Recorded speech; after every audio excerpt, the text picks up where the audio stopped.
This conference will now be recorded.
Hello Akash, आप हो?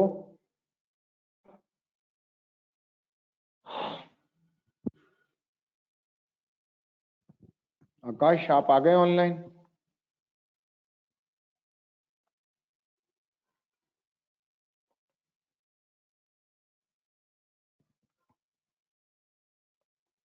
Hello. Yes sir. Akash आ गए? बाकी सब कोई नहीं आएगा आज भी? ग्रुप में मैसेज डाल रहे हैं सर, देखते हैं। देख लो यार, नहीं तो हम लोग स्टार्ट करते हैं फिर। एक बार मैसेज डाल के फटाफट, वैसे हम लोग 8-10 मिनट ऊपर हो चुके हैं, 9 मिनट।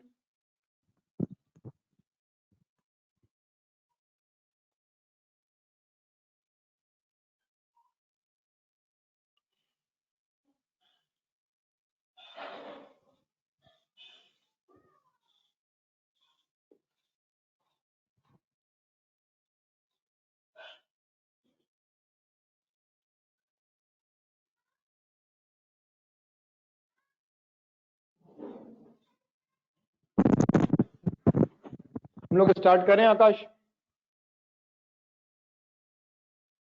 Okay sir. ठीक है आकाश, कल थोड़ा सा मुझे आप समझाओ, आपने कल न्यूरल नेटवर्क्स में, आर्टिफिशियल न्यूरल नेटवर्क्स में क्या समझा था? सर कल मेरे एक क्वेश्चन था बायसिंग वाला, वो बायसिंग आखिर मतलब कहाँ से दे रहे हैं हम लोग? नहीं नहीं, पहले आप मुझे, वो मैं आपके क्वेश्चन का भी आंसर दूंगा, पहले आप मुझे क्वेश्चन बताओ। पहले मुझे आप थोड़ा सा, आप मुझे 10-15 मिनट रिकैप करो exactly what you have learn from the yesterday class. Actually it was said कि जो भी हमारा आर्टिफिशियल इंटेलिजेंस है वो एक तरह से हमारे न्यूरॉन सिस्टम की तरह एक रेप्लिका एक काम करता है, जो कि हमारा एक ह्यूमन मेड होता है। वहाँ पे एक एल्गोरिदम काम करता है, एक प्रॉपर स्टेप है जो कि एक तरह से कॉपी है हमारे न्यूरल स्ट्रक्चर का, हमारे ब्रेन का। वहीं पे उसी के सेगमेंट में था हमारा कि वो जो आउटपुट के पास जा रहा है वो कंप्लीट ज़ीरो आउटपुट के पास नहीं जाए, उसके लिए हम लोग यूज़ कर रहे थे हम बायस का। बायस उसको ज़ीरो नहीं होने दे रहा था, जो भी इन्फॉर्मेशन वहाँ पे जा रही थी डाटा। तो वो बायस हाँ, क्या तो था? जो वो, तो बताओ, बिल्कुल सही जा रहे हो, you are on the right track, then please let me know. बताओ, बिल्कुल सही हम जा सर, रहे हो आप आकाश। हाँ तो वही बायस ही नहीं समझ पा रहे थे हम। ठीक है, चलो 22 के अलावा और क्या था? मैं स्लाइड्स खोल देता हूँ आपके सामने, चलो मैं यहाँ भी स्लाइड्स खोल देता हूँ सो दैट आपको और चीज़ें क्लियर हो जाए। कि मुझे यही रहेगा कि एटलीस्ट एक स्टूडेंट ने वो सीखा।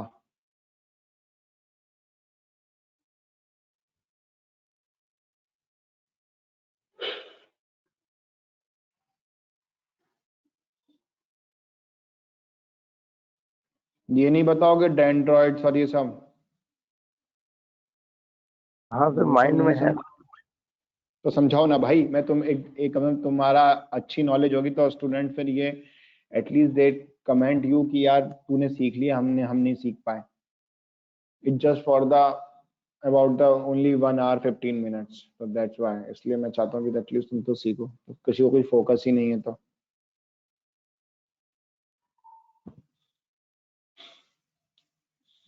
बताइए बताइए। हाँ तो इसमें क्या बताएं सर, मतलब वो नहीं समझ पा रहे हैं, बताएं क्या? ये क्या बताऊं मतलब यार, तो वही तो बताना है जो मैंने पढ़ाया है।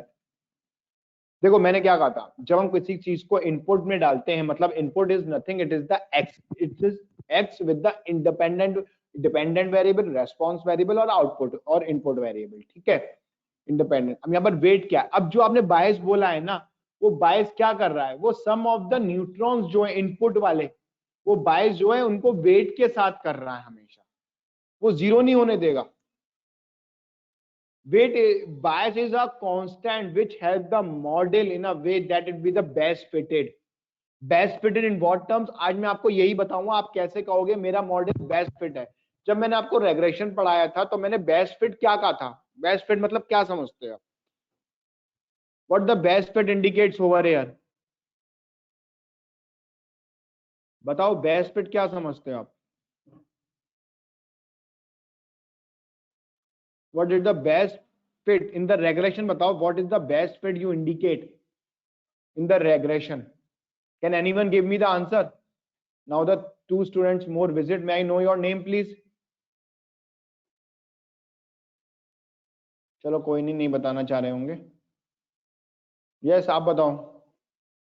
आकाश आप बताओ, what will be the best fit in the regression? How can you justify that this is the best fitted line in the regression?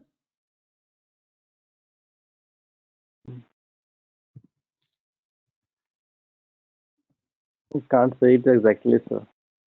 Sorry? Exactly नहीं बता पाएंगे सर। ठीक है, बेस्ट फिट कहते हैं जो हमारे एरर्स को मिनिमाइज कर रहा है, स्टैंडर्ड एरर को। अब वो एरर्स क्या होते हैं? Observed value minus predicted value और actual value minus predicted value. मैंने इसलिए उस वाली एल्गोरिथम्स का आपको मैंने पूरा डिटेल में समझाया था, क्लासिफिकेशन और न्यूमेरिकल क्वांटिटेटिव एल्गोरिथम का प्रैक्टिकल भी दिखाया था, जस्ट बिकॉज ऑफ दिस, क्योंकि वो एल्गोरिथम डीप लर्निंग में भी है और आर्टिफिशियल न्यूरल नेटवर्क्स में भी है, आर्टिफिशियल इंटेलिजेंस में भी है। ये मेरा मेन मोटिव था। बट थोड़ा सा उस चीज को आप बार बार रीड करोगे तो आपके माइंड में फिक्स हो जाएगी। जब हम एक्चुअल से फिटेड या ऑब्जर्व से फिटेड जो हमने प्रेडिक्ट करी है वो माइनस करते हैं तो हमें वो एरर्स मिल जाता है, जिसको हम बेस्ट फिटेड लाइन कहते हैं।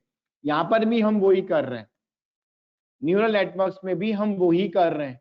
आज का हमारा टॉपिक है मल्टी लेयर न्यूरल नेटवर्क्स और forward feeding and backward feeding. अब ये क्या होती है? कल जो हम कर रहे थे वो फॉरवर्ड फीडिंग था। इफ आई कैन, मेरी स्क्रीन दिखाई दे रही है सबको? Is my screen completely visualise? ठीक है। अब जो मैंने कल की क्लास तो सभी ने मिस करी थी, कौन कौन नहीं था कल की क्लास में जो अभी प्रेजेंट है?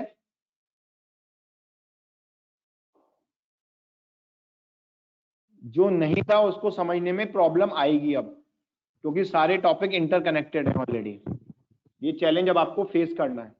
बट ठीक है, मैं फिर से एक बार रिमाइंड करा देता हूं। देखिए गाइस, मैंने न्यूरल नेटवर्क वर्क, कल हमने आर्टिफिशियल न्यूरल नेटवर्क्स पे वर्क किया था। ये बहुत इंपॉर्टेंट टर्मिनोलॉजीज है, ठीक है। अब कोई मुझे बता सकता था न्यूरल नेटवर्क, कोई नहीं बता रहा, चलो मैं ही बता देता हूँ न्यूरल नेटवर्क क्या होता है।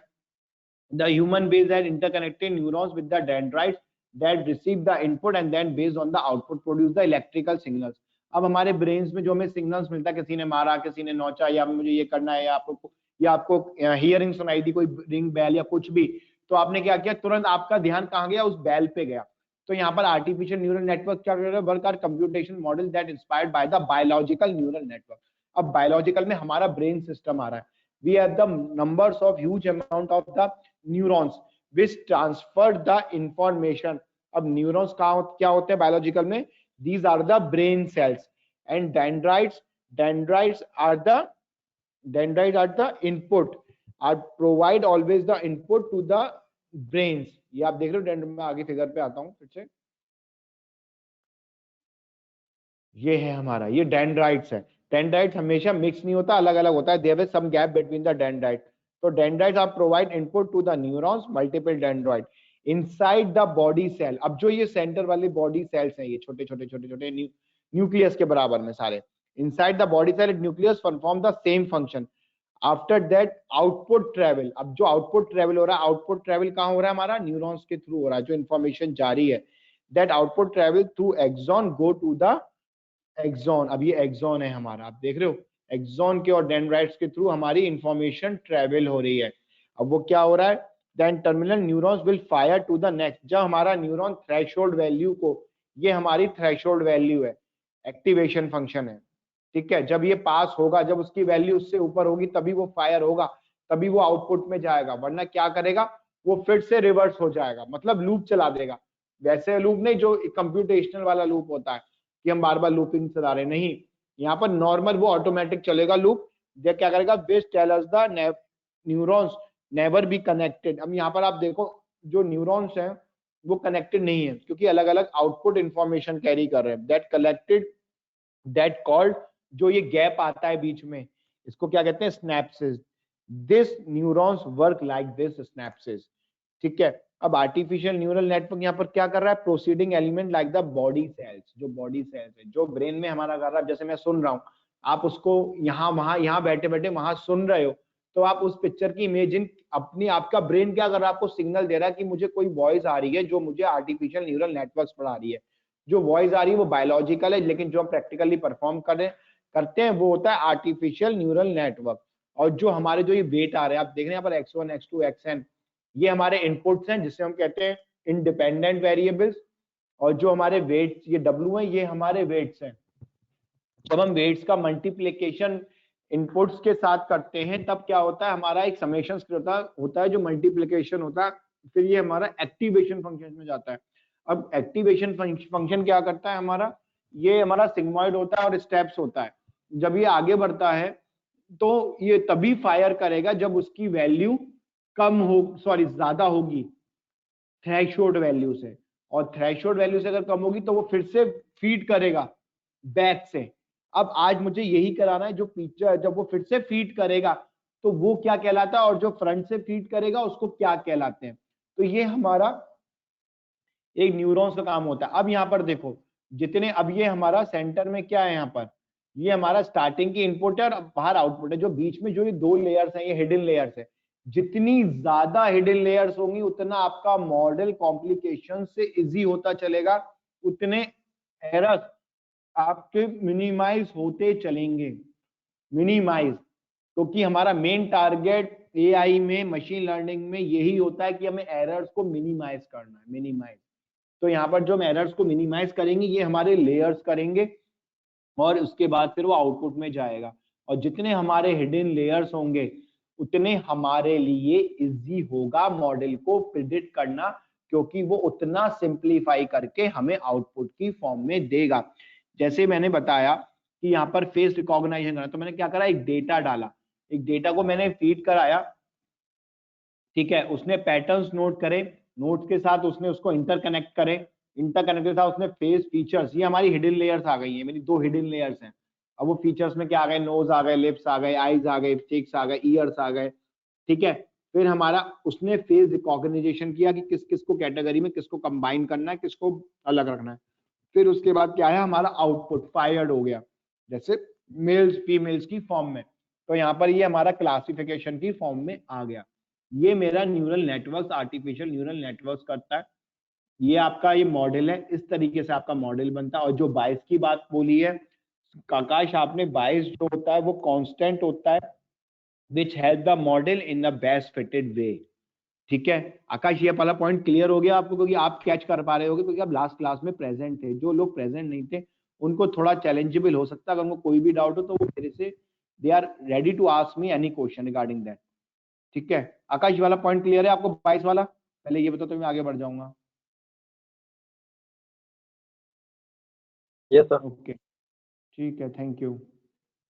तो यहाँ पर जब मैंने आर्टिफिशियल न्यूरल नेटवर्क्स की बात करी तो यहाँ पर बायोलॉजिकल से कंपेयर करूंगा, तभी आप उसको समझ पाओगे। मैं एक बार और दिखा देता हूँ हमारा बायोलॉजिकल में। और देखो, जो हमारा ब्रेन्स की बात है, ये बायोलॉजिकल न्यूरॉन्स है, उसमें हमारे सिलिका ट्रांजिस्टर है, 200 बिलियंस न्यूरॉन्स है हमारे ब्रेन में, जिसमें 1 बिलियन बाइट्स रैम है, जो हम कंप्यूटर अपना सिस्टम यूज कर रहे हैं। न्यूरॉन साइंस 6 है, इसमें 10 to 9 mm है। एनर्जी कितनी कंजम्पशन हो रही है इसमें? 6 to 10 जूल्स हो रही है, उसमें 10 to 16 जूल्स हो रही है। दैट्स वाई इसे हम आर्टिफिशियल न्यूरल नेटवर्क्स कहते हैं। तो इस चीज के लिए आपको कंफ्यूज नहीं होना। बायोलॉजिकल में हमारा नोड क्या होता है? जो इंटरकनेक्शन होता है, यहाँ पर आता है सोमा। सोमा, यहाँ पर क्या आता है? नोड। डेंड्राइट्स को क्या कहते हैं? इनपुट्स। स्नैप्स को यहाँ पर क्या कहते हैं? वेट और इंटरकनेक्शन। एक्सॉन और आउटपुट। तो ये हमारा डिफरेंस है बायोलॉजिकल में और आर्टिफिशियल इंटेलिजेंस में, आर्टिफिशियल न्यूरल नेटवर्क्स में। ठीक है गाइस, ये चीज आप थोड़ा सा ध्यान रखिएगा। फिर वही फिगर आ रही है, इनपुट डाला, डेंड्राइट्स आए, इंटरकनेक्टिविटी नोड्स के साथ हुए, समेशन हुआ, मल्टीप्लिकेशन हुआ, बॉडी सेल्स में थ्रेशोल्ड वैल्यू अगर है तो फायर्ड होगा, वरना वो फिर से इनपुट में जाएगा और फिर से अपनी वैल्यू को एडजस्ट करेगा। और इसमें हमारा मेन टारगेट क्या होता है? हमारा एरर्स कम करने का होता है। अब इसके आर्किटेक्चर में क्या है, इनपुट लेयर्स क्या होती है, ये मैंने बताया है इसमें। It consist those units artificial neurons which receive the inputs from the outside world on which network will learn, recognize about or otherwise process। ठीक है। आउटलेयर्स क्या होते हैं? Consist unit respond to the information about the learn by task. जो हमें task चाहिए, क्या वो हमें हमारी जो आउटपुट लेयर है उसमें हमें मिलेगा। हिडन लेयर्स क्या हो गई? जो हमारे उसको नोड्स को इंटरकनेक्टेड करके उसको सिंप्लीफाई कर रहा है, ट्रांसफॉर्म कर रहा है इनपुट्स को, वो हमारे हिडन लेयर्स हो गए। तो हिडन लेयर्स हमारे शो होंगे, शो नहीं होंगे, बट जितने ज्यादा होंगे आप, हाँ, इसको आप ऑटोमेटिकली भी सिलेक्ट कर सकते हैं कि कितने आपको हिडन लेयर चाहिए। और हिडन लेयर होने से हमारा बेनिफिट ही होता है, इससे हमारा लॉस नहीं होता है, क्योंकि इससे हमारी एक कॉम्प्लेक्सिटी रिड्यूस होती है, एरर्स को मिनिमाइजेशन मिलता है, जो हमारे लिए एक बहुत ज्यादा वाइडल रोल प्ले करता है। ठीक है गाइज, मैं आपको, जिन्होंने न्यूली ज्वाइन किया उनको शायद ये टॉपिक थोड़ा सा कम क्लियर होगा, बट मैंने ओवरव्यू दे दिया, क्योंकि मेरा आज का लास्ट कमिंग क्लास का जो टॉपिक है वो इसी से कनेक्टिव है। Back propagation and forward feeding, ये सब मैं आज कवर करूंगा। ठीक है, क्योंकि ये सारे टॉपिक जो मैंने सिलेबस बनाया है, ये मैंने इंटरकनेक्टेड के साथ से बनाया है। Backward and forward feeding artificial neural network का पार्ट है। फिर से बताया था, न्यूरल नेटवर्क क्या होता है? Artificial neural network is an information processing paradigm that is inspired by the biological nervous system, क्योंकि ये बायोलॉजिकल से ही आया है। It composed a large number of highly interconnected processing element that called the neurons. अब neurons आपको समझ में आ चुका है कि ये न्यूरॉन्स क्या होते हैं। ठीक है, जो हमारी इंफॉर्मेशन कैरी करते हैं। ठीक है गाइस, तो इस चीज को ध्यान रखिएगा कि जो आर्टिफिशियल न्यूरल नेटवर्क्स है वो प्रॉपर न्यूरॉन्स की तरह वर्क कर रहे हैं, जो हमारे ब्रेन्स में, जो हमें सिग्नल, अगर कोई आपको पिंच करता है या कोई आपको हिट करता है तो आप क्या करते हो? तुरंत आपके माइंड में सिग्नल जाता है और आप उस चीज को तुरंत कैप्चर कर लेते हो, हाँ, कि यही है। तो अगर मैं इसको और सिंप्लीफाई करूँ तो क्या बोलूंगा? System which made up of the number of simple highly interconnected processing elements which process information by the dynamic state to external inputs। ठीक है, अब तो ये और सिंप्लीफाई हो गई है आपको, तो आपको इस चीज का ध्यान रखना है कि न्यूरॉन्स क्या होते हैं। In our brain 86 billion nerve cells called neurons, ध्यान रखिएगा, लास्ट स्लाइड में आपको दिखाया था। ठीक है, और जो कनेक्टेड हो रहे हैं वो 1000 सेल्स के थ्रू कनेक्टेड हो रहे हैं बाय एक्सॉन्स। एक्सॉन्स के थ्रू वो neurons number of thousands of cells के थ्रू कनेक्टेड होते हैं, जो इंफॉर्मेशन ट्रांसफर करते हैं थ्रू द डेंड्राइट्स। ठीक है, अब हमारी एएनएन कॉन्फ़िगरेटिव पावर स्पेसिफिक, ये हमारे पैटर्न रिकॉग्नाइजेशन और क्लासिफिकेशन डेटा में यूज होती है। ठीक है, अब वाई यूज न्यूरल नेटवर्क्स? आकाश, आप बता सकते हो न्यूरल नेटवर्क्स को, आर्टिफिशियल को क्यों यूज कर रहे हैं, आर्टिफिशियल इंटेलिजेंस को, what is the use of that?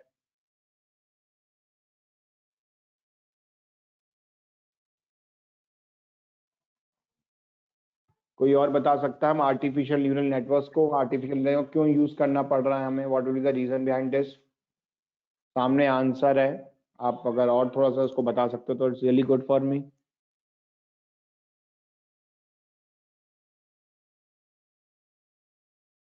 Sir because जो ह्यूमन हमारा नर्वस सिस्टम है और एक्चुअली में कैपेबल है और सारे कंपटीशन करने के लिए, बट एक लार्ज स्केल में नहीं कर पाता है या फिर एक लॉन्गर टाइम के लिए नहीं कर पाता है।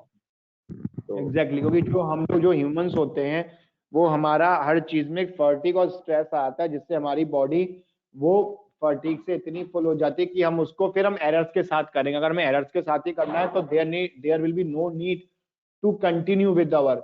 सपोज करो आपसे मैं कहूँ 200 किलोमीटर दौड़ना है, यार आप थकोगे, इंसान हो, रोबोट थोड़े ना हो। अभी कुछ मंथ्स पहले मैं नाम नहीं लूंगा, जिस कंपनी ने लॉन्च किया उसने फुटबॉल को भी एआई में रख दिया है। अब वहां पर रोबोट्स खेल रहे हैं। अब क्या टेक्नोलॉजी, अब उस पर क्या वर्क चल रहा है कि रोबोट्स की स्पीड कैसे बढ़ाई जाए। वो उस ग्राउंड को कवर करने में पूरा डे ले रहा है, ऑलमोस्ट 10 to 12 आवर्स, जितना इसका ड्यूरेशन नहीं होता है। ठीक है, अब उसकी स्पीड पे वर्क चल रहा है। ठीक है, तो वो जहां तक है इस कमिंग मार्च तक वो टेक्नोलॉजी भी डेवलप हो जाएगी, क्योंकि अभी तो मोबाइल्स में खेलो, लेकिन अब रियल लाइफ में रोबोट्स खेलेंगे। ठीक है, तो इस चीज का अब बहुत हाई लेवल पे चल रहा है, बट अभी हम लोग उतने हाई लेवल पे नहीं जाएंगे। ठीक है, अभी पहले हमें कंसेप्ट, एक मैंने आपको स्टार्टिंग में इसलिए मशीन लर्निंग और एआई समझाई थी, पूरी कनेक्ट करी थी, क्योंकि अगर आप बेसिक नहीं समझ सकते तो शायद आपके लिए आर्टिफिशियल इंटेलिजेंस बहुत टफेस्ट रोल प्ले करेगा। बट मैंने उस हिसाब से सिलेबस सेट किया कि आपको वो चीज क्लियर हो जाए, बल्कि सिलेबस से ज्यादा ही मैंने कवर करने की कोशिश करी, सो दैट अब आप इंटरकनेक्टेड कर पाओगे। ठीक है, क्योंकि आर्टिफिशियल न्यूरल नेटवर्क, आपने बिल्कुल सही कहा था आकाश, वो एक थ्रू आउट वर्क कर सकता है विदाउट एनी फील फटीग और स्ट्रेस और कोई भी अगर सिस्टम की। हमारा एक पर्टिकुलर सिस्टम है जिसकी एक लिमिट है, हम 12 घंटे से ऊपर काम नहीं कर सकते, और 12 घंटे में we are so much exhaust, हम इतने एग्जॉस्ट हो जाते हैं, it's very difficult to give same potential from the starting of the hour to the end of the hour, end of the working hours. ठीक है, तो इस चीज का ध्यान रखिएगा। ठीक है, हमारी कॉम्प्लेक्सिटी रिड्यूस हो जाती है। ठीक है, तो यहाँ पर हम इसलिए इनका यूज करते हैं। अब हम आगे आते हैं, हमारा आता है न्यूरल नेटवर्क लर्न कैसे करते हैं, ये मैं आपको बता चुका हूँ, बट फिर से बता देता हूँ। रेगुलेशन से कंपैरिजन करके, रेगुलेशन में भी हमारा क्या होता है, हम उस पर डिस्टेंस एरर कैलकुलेट करते हैं। तो यहाँ भी हम एरर्स, जिसको हम, बट उसको एरर्स नहीं बोलेंगे, इसको हम कॉस्ट फंक्शन बोलेंगे गाइस, कॉस्ट फंक्शन। अब कॉस्ट फंक्शन क्या होता है, कॉस्ट फंक्शन हमारी वही आउटपुट या एरर्स को बोलते हैं हम लोग यहाँ पर। ठीक है, इनपुट लेयर आ गई मेरी। ठीक है, मैंने इनपुट किया x1 x2 xm, फिर मेरा वेट आ गया w1 w2 wm, summation of the x into i कर दिया मैंने। अब वो वैल्यू थ्रेशोल्ड से ऊपर होगी तो ही फायर होगी, अदरवाइज वो रिवर्स होके फिर से फीड होगी। तो जो ये प्रोसीजर है ये फॉरवर्ड फीडिंग कहलाता है। देखो आउटपुट आ गया, आउटपुट के ऊपर y हैट आ रहा है और एक्चुअल के ऊपर नहीं आ रहा है। मैंने आपको क्या फॉर्मूला बताया, रेगुलेशन बताया था, y माइनस वाई हैट मतलब actual value minus output value, और observe value minus predicted value. तो जो भी हमारी प्रिडिक्टेड होंगी या जो भी हमारी प्रिडिक्शंस के थ्रू आ रही हैं, जिसे हम आउटपुट बोलेंगे, वो हमारी वाई हैट से रिप्रेजेंट होंगी। और वो कहीं भी हो, एआई में कहीं भी वाई हैट आ रहा, आप समझ जाना वो प्रिडिक्टेड वैल्यूज की ही बात कर रहे हैं इस समय। तो यहाँ पर हमारी प्रिडिक्टेड वैल्यू इतनी आ गई। ठीक है, और यहाँ पर हमारी प्रेडिक्टेड वैल्यू आने के बाद वी हैव जस्टिफाई कि हमारा कॉस्ट फंक्शन कितना है, वो हम आगे वाली स्लाइड्स में देखेंगे।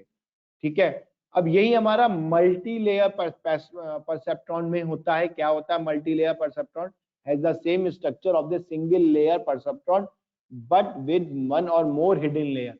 अब देखिए इसको भी वही कहते हैं जो मैं अभी आपको बता रहा हूँ न्यूरल नेटवर्क्स में। ठीक है, तो इस चीज का ध्यान रखिएगा, मल्टीपल नेम्स के साथ साथ मल्टीपल वर्क्स कर सकते हैं ये लोग, और इस चीज का आपको बहुत अच्छी तरीके से कंसेप्ट क्लियर होना चाहिए। इसलिए मैंने आपको ऐसी मैथमेटिक्स नहीं बताई जिसको आपको थोड़ा सा डिस्टर्ब करे। मैंने आपको इसका बेसिक कंसेप्ट के साथ एडवांस कंसेप्ट भी बताया कि ये कैसे कैसे और यूज हो सकती है। ठीक है, अब मुझे कोई बताएगा मल्टी लेयर परसेप्ट्रॉन क्या होता है, किसी ने सुना है कभी ये नाम?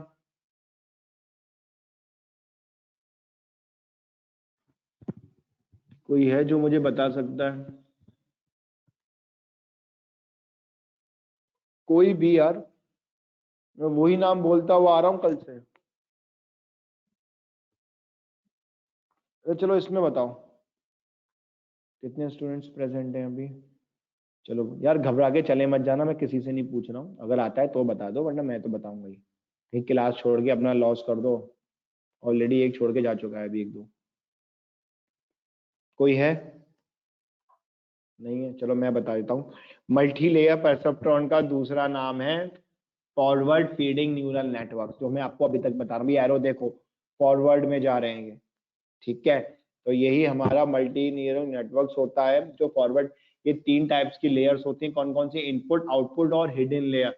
The input layer, the input layer always receive the input signal to be proceed। जो इनपुट डालते हो डॉक्टर आपके, हम लोग अपने शरीर में क्या डालते हैं? फूड डालते हैं, तो वो आउटपुट की फॉर्म में क्या आता है? हमारा एनर्जी लेवल, हमारा स्टेमिना आता है।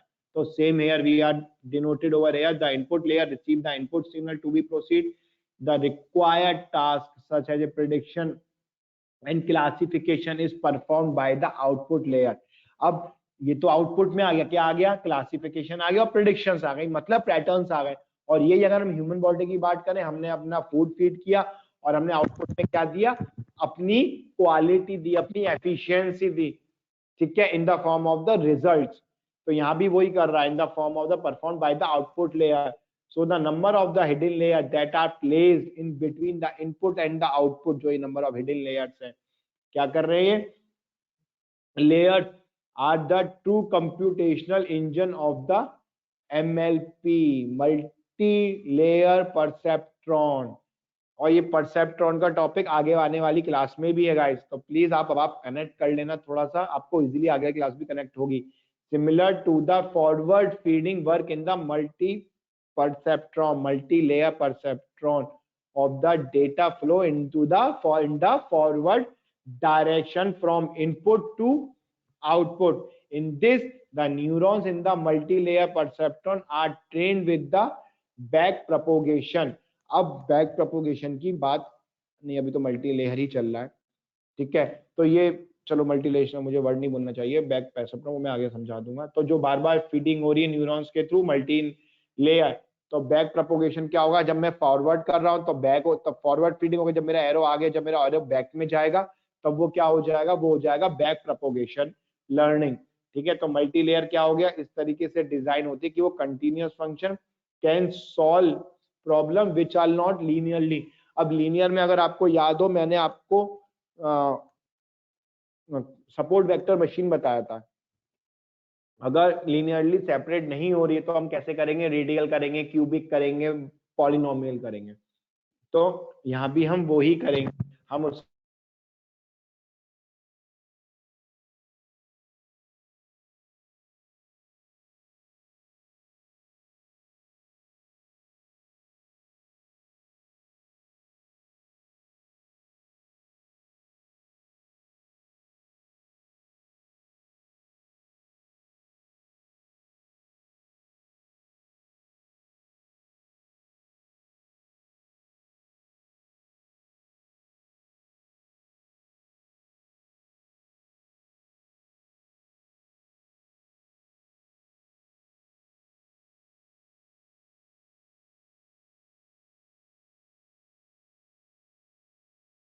Hello sir.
Guys, am I audible?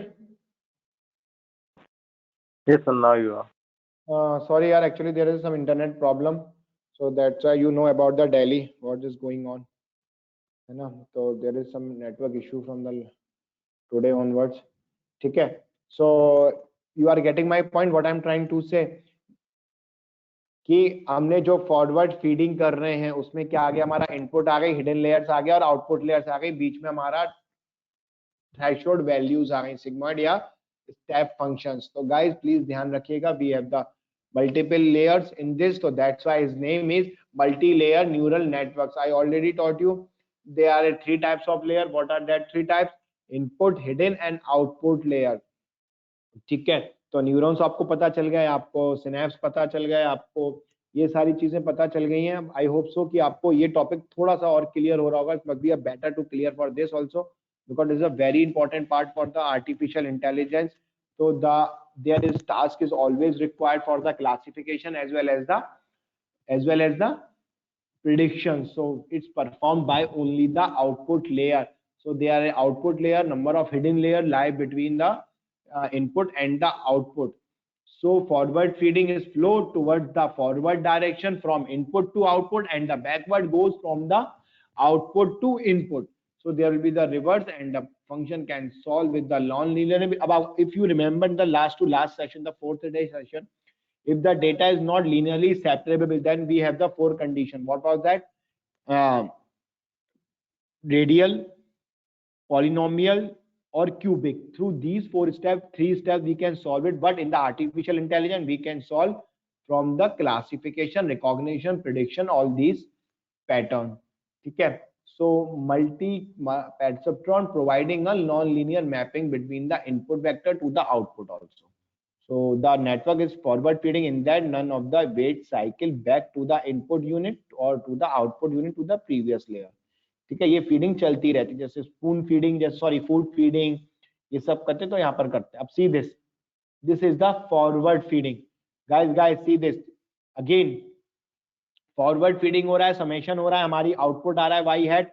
अब जो ये सी है, what was C that indicates over here, the C is nothing, it is the cost function, and our target is the cost function is the nothing, it is the error. Our goal is to minimize the error. Guys, हम लोग error को minimise कम करने की कोशिश कर रहे हैं. We are so we update the weight so that it can minimize the cost function. So y is the actual value and y hat is to the predicted value.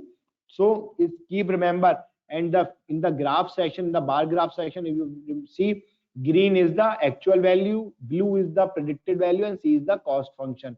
वो again फिर से reverse हो रहा है. If you see the purple arrow, ठीक है, वो कैसे, suppose I have the taking the data set with the row IDs, study hours, sleep hours, quiz, exams, and all these things. So you have to make a neural network. How? First is that tree, because we have the total 8 observations and we are created through the feeding, through the input value, study time, sleep hours, and quiz. Now through that we can find out the percentage in the examination. If we see after applying the neural network, artificial neural networks, then what you are seeing, there will be the different bars predicted for each and every inputs, predicted, actual, predicted actual. These are the total number of 8. And after that, what will happen? It will adjust it again. The cost function throughout the algorithm always remains the same, summation of 1 by y hat minus y ka whole square. So if then again if the errors is more, then it's adjusted weight. जो आप adjusted wait की बात कर रहे थे, अब I hope so आपको clear हुआ होगा Akash. Adjusted weight is the which are the constant with the bias. ठीक है, तो यहाँ पर भी हम वही मैंने आपको दिखाया, जो एडजस्टेड वेट है टोटली एडजस्ट करेगा अपने आप को according, so that we can minimise the cost function. अब यहाँ पे आप देखो, हमने एडजस्ट किया तो हमारा कॉस्ट फंक्शन अब कम होगा. ठीक है, because our main challenge is to minimise the cost function. This is called the back propagation. The back propagation, you can easily find out the which part of the weight form error. Guys, keep remember this point. Back propagation mein you can easily find out that part of weight which increase the error so that we can minimize our error through the adjusting weight। तो हमको wait को adjust करना है। अगर आपका wait overload है किसी भी स्पोर्ट्स के लिए तो आप क्या करोगे, आप वेट को कम करोगे क्योंकि वो आपका एरर क्रिएट कर रहा है पार्टिसिपेशन के लिए। बट यहाँ पर हमारा वही वेट है, बट वो वेट किसकी फॉर्म में, एरर्स की फॉर्म में। वहां पर वेट जो था आपका बॉडी वेट वो भी एरर्स था, अगर एक्सीड हो रहा है तब भी है, मिनिमम कम हो रहा है उसके डेडलाइन से तो वो भी एरर थी। तो यहाँ भी वही एरर्स का काम कर रहा है। आप इस चीज से कनेक्टिविटी कर सकते हैं। और जो सी है हमारा कॉस्ट फंक्शन है, और कॉस्ट फंक्शन हमारा बहुत इंपॉर्टेंट होता है। गाइस ध्यान रखिएगा, लॉजिस्टिक रेगुलेशन इसी पे बेस्ड है, आर्टिफिशियल इंटेलिजेंस पे, जो मशीन लर्निंग की एल्गोरिथम है लॉजिस्टिक।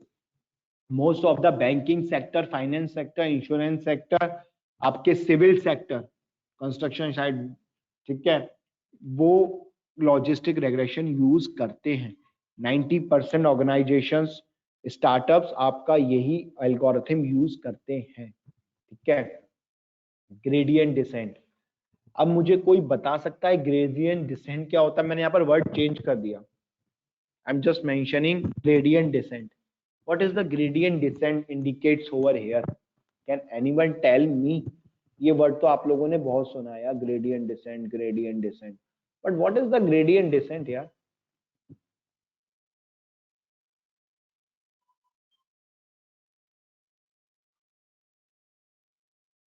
कोई नहीं बता सकता? सर जो रेगुलर इटरेशन हो रहा है उसी को बोला।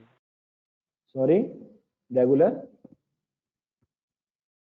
इटरेशन जो प्रोसेस रिपीटेडली हो रही है कॉस्ट वैल्यू को कम करने के लिए।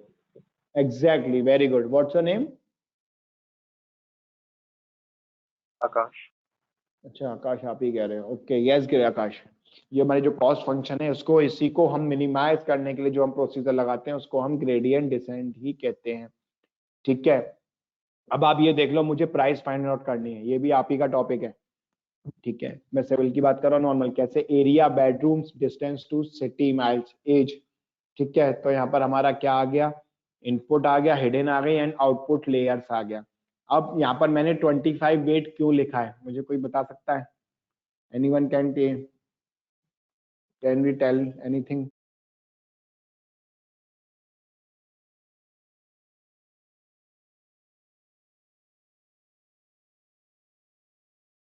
No idea.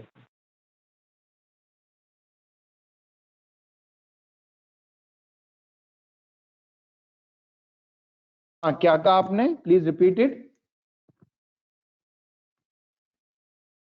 Hello, am I Audible?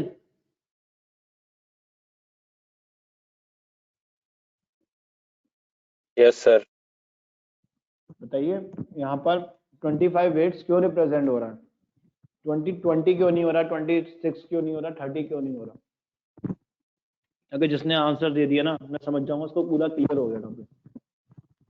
Just think about it, थोड़ा सा देखो, फिगर आपके सामने, नंबर ऑफ काउंटिंग्स आपके सामने, आप आराम से उसको, जब मैं बताऊंगा आप कहोगे हाँ सर।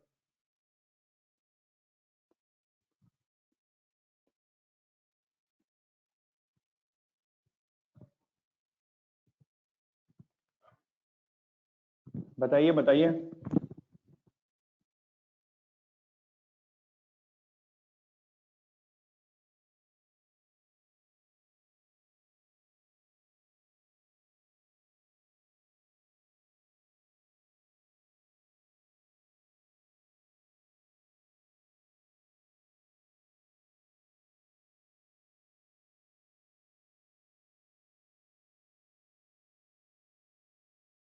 कोई नहीं है यार? मेरे सामने कितने इनपुट्स हैं? Area, bedroom, distance and age. कितने नोट्स आ रहे हैं हिडन लेयर में? कितने हैं? 5। अब हर एक इनपुट नोट्स के साथ बनाएगा, इंटरकनेक्ट करेगा, तो कितने हो गए काउंट्स में? 4, 5 टाइम्स नहीं होंगे तो 25 नहीं हो गया?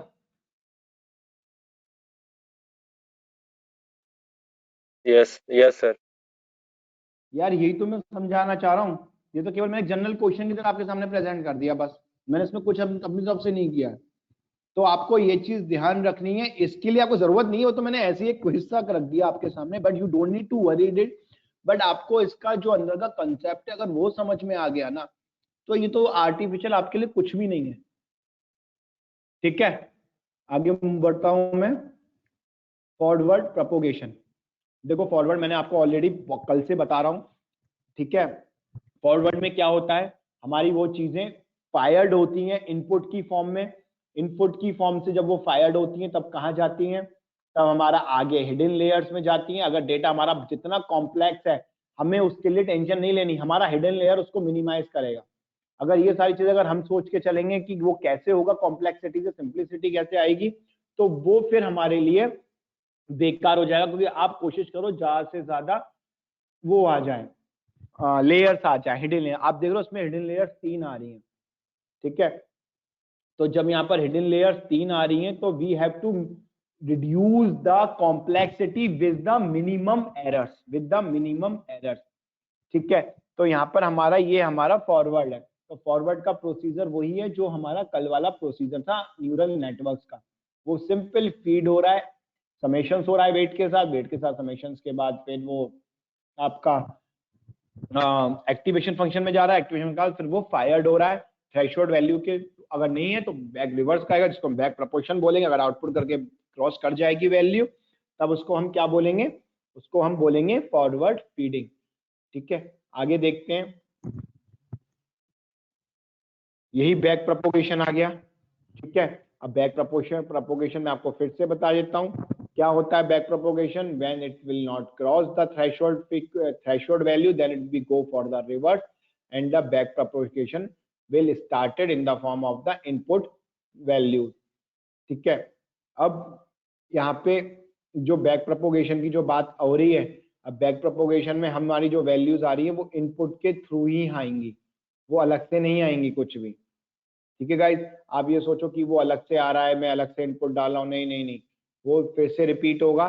तो इसलिए जो कॉन्सेप्ट है बैक प्रोपोगेशन नेटवर्क का और मल्टी लेयर परसेप्ट्रॉन का, ठीक है, ये आपका टोटली डिपेंड है लेयर्स पे। With in the layers the signals are propagated in one direction, जिसको हम बैक प्रोपोगेशन बोलेंगे। And from the input to the output no interconnection are present, no lateral signals flow, क्योंकि back propagation में signals flow नहीं होते हैं, ध्यान रखिएगा। A typical back propagation network we have the 3 layers, again input output and hidden. Forward में भी यही होता, मल्टी का भी नाम ही वही है। ठीक है, तो मल्टी में भी ये दोनों ही आते हैं, बैक एंड फॉरवर्ड फीडिंग। ठीक है, this characteristics is always due to the hidden layers of the network which capable to identifying the features present in the input stimuli। जो इनपुट है उनके फीचर्स को हम लोग आइडेंटिफाई कैरेक्टरिस्टिक्स के रूप में करेंगे, जो हमारा हमें बैकवर्ड प्रोपोगेशन बताएगा। आप नाम से समझ रहे हो। अगर आपको कोई भी हेल्प चाहिए तो ये लिंक है, ठीक है, neural network work and deep learning. ठीक है, आप इस वाले वेबसाइट पे यहाँ से आप चैप्टर 2 आपको ये बुक डाउनलोड हो जाएगी। ठीक है, अच्छी बुक है, इसको आप पढ़ सकते हैं। ठीक है, न्यूरल नेटवर्क्स की एआई एंड डीप लर्निंग के कॉन्सेप्ट आपको उसमें बहुत अच्छे मिलेंगे। You can go through this book. अब इसमें स्टेप्स आती हैं, कौन सी स्टेप्स हैं वो, ठीक है, जिसको हम statistic gradient descent, artificial neural network and AI, ये सारा कॉन्सेप्ट एआई पे ही चलता है। अब भी ध्यान रखिएगा शायद इस चीज का, इसको मर्ज मत करिएगा। आई होप सो आपको फॉरवर्ड और बैकवर्ड फीडिंग कंसेप्ट क्लियर हुआ है कि नहीं हुआ। अगर नहीं हुआ है तो प्लीज मुझे बताइए, so that I can repeat it again. Anyone has? बाकी तो कोई बोल ही नहीं रहा यार, कौन कौन है प्लीज मुझे नाम बता दीजिए एक बार जरा। कल की क्लास में कौन कौन था? एक तो आकाश था और एक राहुल था शायद। राहुल है आज present? Yes, sir. I am present, sir. Hello, sir. I am present, sir. ठीक है राहुल, आपको क्लियर हो गया। और इधर युवराज, Yes, sir. युवराज नहीं बोला था, युवराज आपको क्लियर है? Yes. Yes, sir. Yes, sir. ठीक है, आकाश को क्लियर हो गया। और एक और बचा है कोई, वो कौन है? एक और कोई रह गया है, ये AK लिखा हुआ आ रहा है, कौन है भाई ये? शायद वो बोलना नहीं चाह रहा या बोलनी नहीं चाह रही, वो उसकी मर्जी है। आ गया होगा तो बोल देगा, या नहीं आया तो नहीं बोलेगा, कोई बात नहीं। ठीक है, अब बस आपको इस चीज का ध्यान रखना है कि आपको डेटा को देख के ये स्कैरी फील नहीं करनी है कि ये डेटा कैसा है। सीधा इनपुट करा दो, उसको देखा जाएगा, एरर्स अपने आप कम करेगा वेट। हमें टेंशन नहीं, हम उसको रैंडमली सिलेक्शन करेंगे, बाद में देखेंगे एरर्स को। पहले हम फीड करा के उसकी कॉम्प्लेक्सिटी को मिनिमाइज करेंगे। देखो यहाँ पॉइंट्स क्या कहता है, रैंडमली इनिशियलाइज, मतलब इनिशियलाइज द वेट। यार हमें अपनी साइड से वेट इनिशियलाइज कर सकते हैं। You don't need to worry क्या वैल्यू लूं, कैसे लूं। Input the first observation of the data set in the input layer. ठीक है, इनपुट लेयर जो आ रही है हमारी, फर्स्ट लेयर जो है, जो डेटा सेट की जो इनपुट वेरिएबल की फॉर्म में आ रही है, वो हमारी इनपुट लेयर कहलाती है। ठीक है, थर्ड क्या है, फॉरवर्ड, क्योंकि हमारी जो पहली स्टेप हमेशा होगी वो गाइस ध्यान रखना फॉरवर्ड ही होगी। बैक तो जब ही होगी जब हमारा वो थ्रेशोल्ड वैल्यू को कनेक्ट क्लियर नहीं कर पाएगा या उसको ओवरकम नहीं कर पाएगा, तब तक वो फायर नहीं होगा, इसलिए वो फीड है। फॉरवर्ड फीडिंग प्रोपोगेशन कहलाएगी। ठीक है, क्या कहता है, forward propagation from left to right. देखा, मतलब from left to right it always the forward feeding, the neurons are activated in way that impact of the each neuron activation limited by the way। देखो बात आ गई यहाँ पर, activation limited by the weight, weight पे ही depend करता है। तभी हम कहते हैं जब हम वेट को एडजस्ट करेंगे तभी हमारा कॉस्ट फंक्शन, हमारा एरर्स फ्लक्चुएट करेगा और कम भी हो सकता है। ठीक है, so propagate the activational until getting the predicted result y। ठीक है, सॉरी यहाँ पर y नहीं था, y हैड था, मैं y लिख गया हूँ यहाँ पर, क्योंकि हमारी प्रेडिक्टेड वैल्यू ये हमारी एक्चुअल वैल्यू है। y जो आती है हमारा क्या एक्चुअल होती है, और y हैड हमारी प्रेडिक्टेड होती है। ठीक है, compare the predicted result to the actual result. आ गई यहाँ पर बात। मैं आपसे वही कह रहा हूँ, रेग्रेशन का, लॉजिस्टिक का, ये 3-4 का अगर आपका कंसेप्ट क्लियर है तो आर्टिफिशियल इंटेलिजेंस आपके लिए कुछ भी नहीं है। हलवा है हलवा, केवल मुंह में डालने का स्वाद लेना है इसको। ठीक है, you have to feel the test, measure the generated errors. ठीक है, अब देखो यहाँ से क्या बात आ गई, एरर्स, क्योंकि हमारी जो उससे समेशन से जो हमारा एरर्स आ रहा है वो जनरेट हो रहा है, वो किससे आ रहा है, प्रेडिक्टेड और एक्चुअल से आ रहा है। ठीक है, अब बैक प्रोपोगेशन क्या कहता है, फ्रॉम लेफ्ट टू राइट। अगर वैल्यू फायर्ड नहीं हुई, अगर वैल्यू ने थ्रेशोल्ड को क्रॉस नहीं किया तो वो रिवर्स मारेगी, जो बैक टू राइट हो गई, राइट टू लेफ्ट हो गई, सॉरी। तो अपडेट द वेट, देखो फिर वेट आ गया। वेट यहाँ पर बहुत, हम इनपुट को नहीं चेंज करते, नहीं कर सकते, क्योंकि वो तो वैल्यू फिक्स है ऑलरेडी, लेकिन हम वेट को चेंजेस कर सकते हैं। तभी यहां पर कह रहा है update the weight according to how much they are responsible for the error. Guys ये पॉइंट बहुत इंपॉर्टेंट है, इस पे एम्फेसिस में बार बार इसलिए दे रहा हूं क्योंकि आपको ये पॉइंट समझना पड़ेगा। इसमें कोई ऐसा हार्ड एंड फास्ट रूल नहीं है, कोई ऐसी कॉम्प्लेक्स मैथमेटिक्स नहीं है जो आपको समझ में ना आए, इससे इजी नहीं मिलेगा। अपडेट द वेट, तभी मैंने कहा था वेट को एडजस्टेबल भी बोल सकते हैं और एडजस्ट अपडेट भी बोल सकते हैं। How much they are responsible for the error, the learning rate decides by how much we update the weights. देखा पूरा पॉइंट्स, अब आपको और ज्यादा it almost clear to you कि how we can minimise the error और cost function. Cost function is also known by the name of the error. ठीक है guys, so please keep remember this sentence, this steps। if you have remembered this sentence then I guaranteed you आपके लिए AI कुछ नहीं रह जाएगी, कुछ भी नहीं है। ठीक है, तो लास्ट स्टेप क्या आती है, repeat step 1 and 5, update the weight after each observation, reinforcement. Guys कोई मुझे बता सकता है गाइस कि रेनफोर्समेंट लर्निंग क्या होता है और किसका पार्ट है ये? प्लीज सब लोग अनम्यूट कर लो आप लोग, वरना मैं सबको अनम्यूट कर देता हूं। फिर मैं कर दूं अनम्यूट ऑल?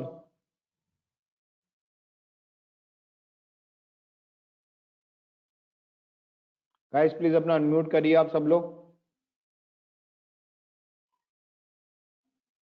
Yes sir.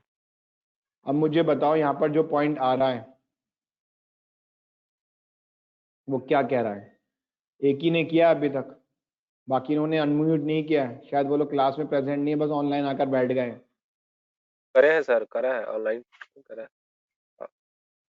केवल आप ही ने किया है ना? क्या नाम है आपका? युवराज। Yes sir. केवल आप ही ने म्यूट किया है ना? अब एक और ने किया, 3 ने किया, नहीं फिर से उन्होंने म्यूट कर लिया, पता नहीं किस चीज की उनको। गाइस मैं आपसे अभी बोल रहा हूँ, स्टार्टअप तो बंद फिर करना है। अनम्यूट करके रखेंगे तो नॉइज आएगा ना सर। कोई बात नहीं, आने दो नॉइज। तुम्हारी साइड नॉइज हो रहा होगा, तुम ऐसे एरिया में बैठे जहाँ पर नॉइज हो रहा है, तुम्हें बैठना ही नहीं चाहिए था, तुम अपना फोकस नहीं कर पा रहे होगे। फिर मुझे कौन बता रहा है रेनफोर्समेंट लर्निंग किसका पार्ट है और क्या होता है?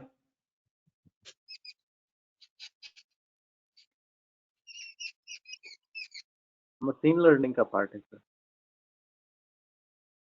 कौन बोला? आकाश। आकाश, ठीक है आकाश। रेनफोर्समेंट लर्निंग होता क्या है? सही बोला आपने, मशीन लर्निंग का पार्ट है, बट होता क्या है? और मशीन लर्निंग के कितने पार्ट्स होते हैं?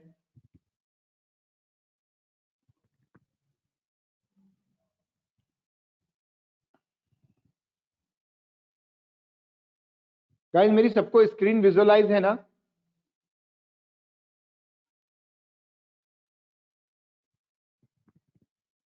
Yes sir. Yes sir. Machine learning के कितने पार्ट्स होते हैं? 3 पार्ट्स थे शायद। कौन कौन से? सुपरवाइज लर्निंग, अनसुपरवाइज लर्निंग और एक थर्ड वन का नेम याद नहीं है। ठीक है, अब मुझे ये बताओ रेनफोर्समेंट लर्निंग क्या होता है?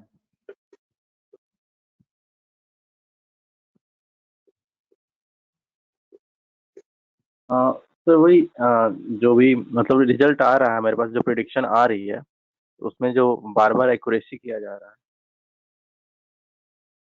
बार बार एक यहाँ पे डाल रहे हैं हम लोग कंपेयर करने के बाद की जो भी। हाँ, वेरी गुड वेरी गुड। हम जो फीड करा रहे हैं, जब तक वो रिजल्ट हमको नहीं मिल रहा, जो कल स्टूडेंट प्रेजेंटेशन में फिर से हिंदी में उसको ट्रांसलेट करता हूं। सपोज करो मेरे घर में एक पेट डॉग है, उसका काम है, उसको मैंने टास्क दे रखा है कि सुबह न्यूज़पेपर आती मेरे को मेरे डाइनिंग टेबल पे डिलीवर करेगा, और फिर मैं उसको रिवार्ड करूंगा। अगर वो डिलीवर करता है तो मैं उसको बिस्किट देता हूँ, या कुत्ते को, अपने पेट डॉग को चॉकलेट देता हूँ। If they are not delivered तो मैं उसको क्या करूंगा? उसको कोई भी पनिशमेंट देके उससे वो टास्क फिर से परफॉर्म करवाऊंगा। तो मैंने क्या किया, अगर उसने थ्रेशोल्ड वैल्यू क्रॉस करी मेरे इनपुट ने वेटेज सम के साथ, तो ही मैं उसको आउटपुट में कंसीडर करूंगा, वरना उसको फिर से मैं बैक बैक प्रोपोगेशन कराऊंगा, फिर से फीड कराऊंगा। क्लियर हो गया? तो यहां पर इसलिए मैंने ये टर्मिनोलॉजी यूज करी है, ईच ऑब्जर्वेशन रेनफोर्समेंट लर्निंग, क्योंकि reinforcement is totally depend on the artificial intelligence. ठीक है, तो repeat step 1 to 5 but update the weights, ठीक है, the after only the batch of the observations. Guys जिसको हम बोलेंगे बैच लर्निंग। ठीक है, अब तो आपको और ज्यादा क्लियर हो गया होगा, ये तो मैं आपसे उम्मीद कर सकता हूं। ठीक है, तो इसलिए back propagation at the properties, it always adjust the weight at a same time. वो सबसे अच्छी प्रॉपर्टी बैक प्रोपोगेशन की ये, it adjust the weight at a same time. ठीक है गाइस, लास्ट स्टेप क्या आती है? When the whole training set pass through the ANN then makes an approach redo more approach. ठीक है गाइस, ये आपको सारी टर्मिनोलॉजी क्लियर हो गई होंगी। अब थोड़ा सा मैं आपको बता देता हूँ ये कैसे कैसे हमारा आया है बैक प्रोपोगेशन। पूरी सारी बहुत सारी बातें कर ली, टेक्निकल थोड़ी हिस्टोरिकल भी बातें कर लेते, it's really important for us. जो हमारा न्यूरल नेटवर्क था आर्टिफिशियल, वो हमारा 90s 80s में 1946 में वर्क स्टार्ट हो गया था, बट इम्प्लीमेंट आते आते 1966 में हुआ, फिर 80s में हुआ, 80 में फाइनल हुआ।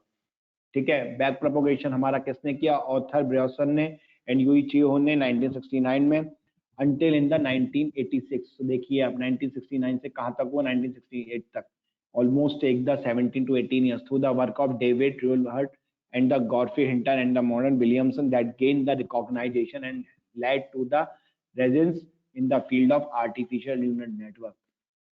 नाम रख याद करने की जरूरत नहीं है, केवल आपको ईयर थोड़ा सा मेमोराइज, कि जब भी आप प्रेजेंट करेंगे तो you have to know about some historical things so that you can present over there in your lectures, deliver the lectures or while presenting the project or seminars।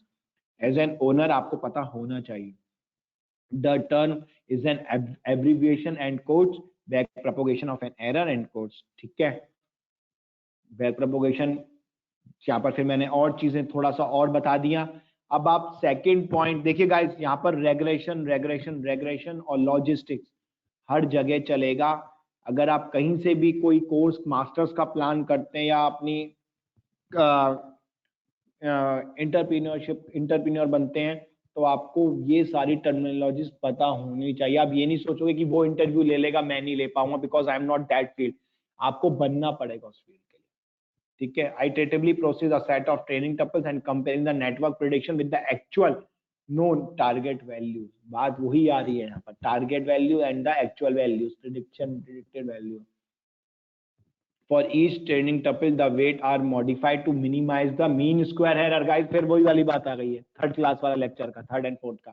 minimize the mean square error which is also known as the standard error between the network prediction and the actual target values। guys please इसको focus करिएगा। ठीक है, तो mean square error आपका वही आ गई, y hat y minus y hat. ठीक है, for the statistical point of view network perform non linear regression. ठीक है, नॉन लीनियर रेग्रेशन है, modification are made in the backward direction from the output layer from the hidden layer downward to the first layer. It is the back propagation. Initialize the weight. अब यहाँ पर initialise की बात इसलिए आ रही है, we have adjust the weight to minimise the errors. ठीक है, propagate the input forward by applying the activation function। देखो फिर वही वाला था, अगर एक्टिवेशन फंक्शन में हमारा थ्रेशोल्ड वैल्यू को क्रॉस कर रहा है तो ही हम फायर करेंगे, अदरवाइज उसको इनपुट के थ्रू फॉरवर्ड फीडिंग फिर कराएंगे, बैकवर्ड कराएंगे, फिर फॉरवर्ड कराएंगे। ठीक है, back propagate the error updating the weights and the biases, terminating condition when the error is very small. देखा, अगर आपका एरर कम हो गया तो आप वहीं पे अपना सिस्टम को, अपने प्रोसेस को रोक दीजिएगा। You need to terminate over there only. ठीक है, network activation flow.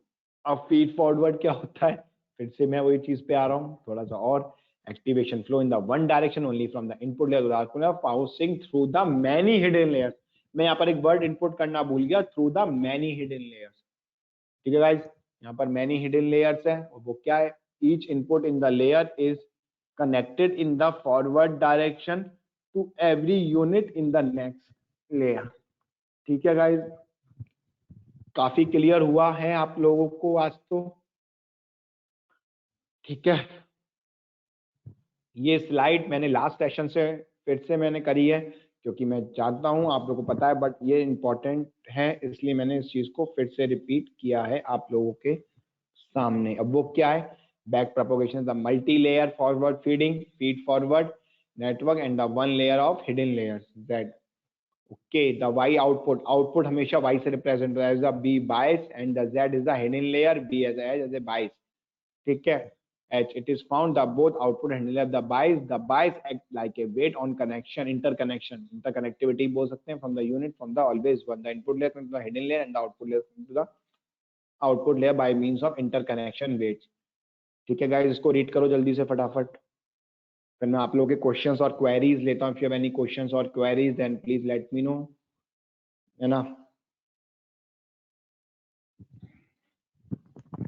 The architecture of the back propagation resembles a multi-layer forward feeding। ये दोनों एक ही चीज है, आना, घर से जाते हो फिर लौट के घर आते हो, वो जब गए तब बैक तब फॉरवर्ड हो गई, जब लौट के आए तब बैक प्रोपोगेशन हो गया। और इसके बीच में आपको कितने के थ्रू ट्रेवल्स करना पड़ता है। कोई मेट्रो लेता है, कोई ऑटो लेता है, कोई ट्रेन लेता है, कोई बस लेता है, कोई बाइक से जा रहा है, तो वो क्या, वो सारी ट्रेवलिंग जो हो रही है इंफॉर्मेशन की, वो फॉरवर्ड के थ्रू हो रही है। जब घर आ रहे हो तो वही चीजें फिर से यूज करो, वो बैकवर्ड प्रोपोगेशन हो गया आपका। So the increasing the numbers of the hidden layers result in the computational complexity of the numbers. आ गई वही वाली बात, जितनी ज्यादा आपकी हिडन लेयर्स होंगी गाइस, उतना ही आपकी कॉम्प्लेक्सिटी कम होगी, कम होगी, और एरर्स भी कम होंगे। ध्यान रखिएगा इस चीज का, एरर्स भी कम होंगे, जिसको हम कॉस्ट फंक्शन भी बोल सकते हैं। ठीक है, तो इस चीज का ध्यान रखिएगा, हमारे कॉस्ट फंक्शन भी कम होने बहुत बहुत बहुत जरूरी हैं। अच्छा, यहाँ तक क्लियर है आप लोगों को? Yes sir. कौन बोला ये यार अपना नाम? यार एक ही बंदा बोले यार, ये आकाश। आकाश, और तो कोई बोल ही नहीं रहा। VK, RK, AK, SK, क्या है भाई? समझ में नहीं आ रहा क्या? एटलीस्ट रिप्लाई तो कर सकते हो क्लियर मैसेज है पे। सर, क्लियर समझ में आ रहा है सर, बढ़िया से। कोई क्वेश्चन है आपके माइंड में? Anyone have question? No sir. क्योंकि मैंने बहुत सिंपल लैंग्वेज यूज करी, मैंने कोई हार्ड कोर वाली लैंग्वेज नहीं यूज करी जो आपके बाउंस हो जाए। बिकॉज आई नो कि आप एक you are at the mid level, अभी आप मिड लेवल पे हो। अगर किसी को कोई डाउट है तो प्लीज बोले, नहीं तो आप मुझे अपना रेस्पॉन्ड मैसेज चैट बॉक्स में डाल सकते हैं, ठीक है? सर आपका सर PDF सर नहीं मिल रहा है सर, ग्रुप भाई में मैं सर वो हाँ, वो मैं आपको 1-2 दिन में शेयर कर दूंगा फाइनल, और इसमें चीजें कुछ ऐड ऑन कर रहा हूँ मैं, जिससे आप लोगों को और चीजें मिल जाए साथ में। Thank you sir. मैं आपको वो डेफिनेटली मैं आपको वो सारी स्लाइड शेयर करूंगा मैं आपको। But it's my humble request, please put your feedback in the chat box also at the end of the session. अब एक मैसेज आया मेरे पास, how hidden layers help in decreasing the complexity. यार अगर सपोज करो हिडन लेयर्स की बात है, अगर मैं यहाँ पर कहूँ मेरे कोई पिंपल हो रहा है फेस पे, ठीक है, और मेरे फेस को डिटेक्ट करना बड़ा मुश्किल हो रहा है, वो उस इमेज को क्लियरली विजुअलाइज नहीं हो रहा है, तो मैं उस पर क्या करूंगा? उस पर कोई लेयर लगाऊंगा, किसकी? पाउडर की या कोई फिलिंग, जो ब्यूटी प्रोडक्ट्स आते हैं। तो वो क्या काम कर रहे हैं? जो भी मैं उस पर लेयर्स लगा रहा हूँ, layers in what form? Powder, cream, anything else, और वो लेयर्स उस वाले पिंपल की जो साइज है उसकी को कम करते जा रहे हैं, सो दैट जब मैं वहां से पास हूं तो मेरा फेस एक फीमेल का ना लग के मेल का लगना चाहिए, या उसकी डिटेक्शन प्रॉपरली होनी चाहिए कि ये मेल है या फीमेल है। तो यहां पर जो लेयर्स का काम हुआ वो किसने किया? जो भी मैं ऊपर से एक्सटर्नल थिंग्स, एक्सटर्नल चीजें जो लगा रहा हूं उस चीज को क्लियर करने के लिए। तो यहां पर जो हिडन लेयर्स हैं ये भी वही काम कर रही हैं। अगर वो कॉम्प्लेक्सिटी, कुछ सपोज करो यार, कुछ कहते हैं ना एक्सेप्शनल केस, भगवान ने कुछ एक्सेप्शनल केस बनाए हैं जिनका फेस स्ट्रक्चर, नोज ऐसी होती है वैसी होती है, हो सकता है 99% तो कवर कर ले, बट 1% हमें वो फिगर शायद मिस क्लासिफिकेशन में चली जाए।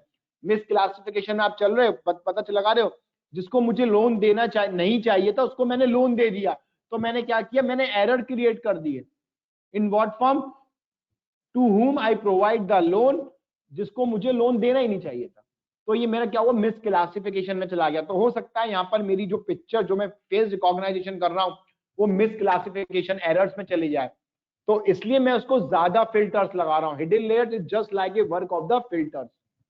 क्लियर हुआ युवराज? ठीक है, थैंक यू यार। तो यहाँ पर आप फिल्टर्स का वर्ड भी यूज कर सकते हो। The bias is provided both the hidden and the output layers to act upon the net input be calculated. ठीक है, ठीक है गाइज, ये मेरा खत्म हो गया आज का। थैंक यू सो मच, आपने मुझे बहुत अच्छी तरीके से सुना। और मैं एक ही रिक्वेस्ट करूंगा, आप कमिंग क्लास को मत मिस करिएगा, क्योंकि बहुत अच्छे अच्छे टॉपिक्स आ रहे हैं और चल भी रहे हैं। अब आप कनेक्टेड रहोगे तो आपके लिए इजी होगा। Notes is not the big target, notes में कभी भी शेयर कर दूंगा, और काफी सारे शेयर कर दूंगा। If you have any query you can contact me any time, but please पढ़ने के बाद ही कॉन्टेक्ट करना, ठीक है? क्योंकि मैंने इस टॉपिक्स को बहुत सिंप्लीफाई किया है, बहुत ज्यादा सिंप्लीफाई करके प्रेजेंट किया, कि मुझे पता है आप लोगों का लेवल क्या है और आप लोगों की फ्यूचर प्लानिंग क्या है, ठीक है? तो ये आप लोगों को बहुत बेनिफिट करेगा।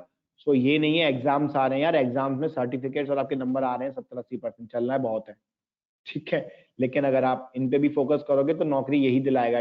डिग्री केवल अप्लाई करा सकती है, नौकरी नहीं दिला सकती, ठीक है? नौकरी आपको एक्स्ट्रा स्किल्स सिखा सकती है। तो guys please be focus on that. और मुझे पता है आप लोग गुड लर्नर हो, आपकी बहुत अच्छी कैपेसिटी है, बहुत, you are very efficient guys, जो रेगुलर पंक्चुअलिटी से आ रहे हो, बट जो भी 4-5 उस समय प्रेजेंट है प्लीज मत करिएगा, बाकी इट्स योर चॉइस, ठीक है? 1-1.25 घंटे की ही बात होती है, उससे ज्यादा कुछ नहीं होता, ठीक है? किसी का कोई क्वेश्चन है, और प्लीज मेरा एक रिक्वेस्ट है, एट दी अब आप क्लास के सेशन एंड में अब आप यहाँ पर अपना फीडबैक डाल दीजिए about the today session, so that मेरे लिए भी इजी हो जाएगा कि हाउ आई टॉट यू, ठीक है? और फिर हम लोग कल मिलते हैं सेम टाइम एट शार्प 2। और मैं यही कहूँगा प्लीज टाइम से ही ज्वाइन कर लिए, है ना, जिससे मेरे लिए भी इजी हो जाए। फिर किसी का कोई डाउट है तो प्लीज आप पूछ लीजिए जल्दी से, और अपना इनबॉक्स में प्लीज अपना फीडबैक डाल दीजिए एक बार। ठीक है, आकाश, युवराज, राहुल, राहुल, वीके कौन है, विनीत है, कौन होता है वीके, पता नहीं यार। ठीक है, तो thank you so much guys, thank you so much to listen me very peacefully. ठीक है, thank you so much, thank you guys, all the best, take care. Notes की टेंशन मत लेना, नोट्स में आपको बहुत अच्छे और शेयर करूंगा। ठीक है, बस just give me 1 and 2 days, थोड़ा सा ऑफिस का भी मेरा वर्क काफी हैवी हो रहा है।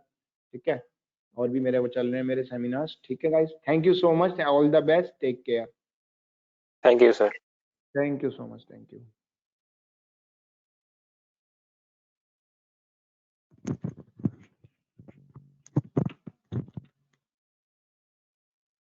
चलना तो है नहीं तुम्हें, तुम्हें तो